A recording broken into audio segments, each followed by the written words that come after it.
हमारे पास सही बात काम रखी वो भी तकलीफ करी जाना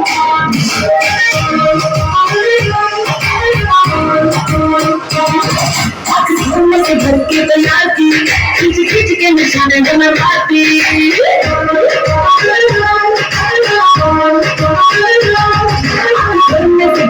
तैयार की खींच खींच के निशाने बनवाती ज़रा तो उम्मीद मत रख सोने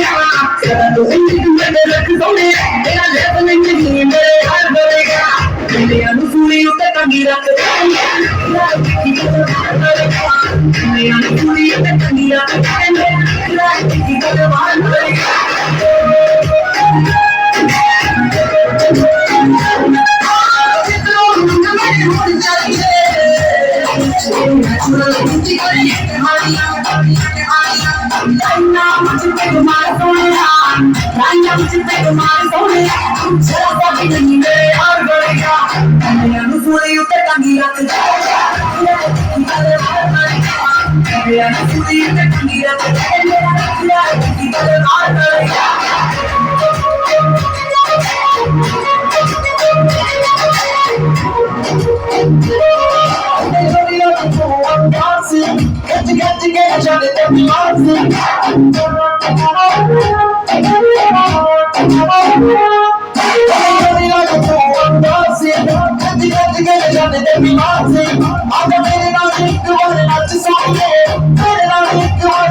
Thank you.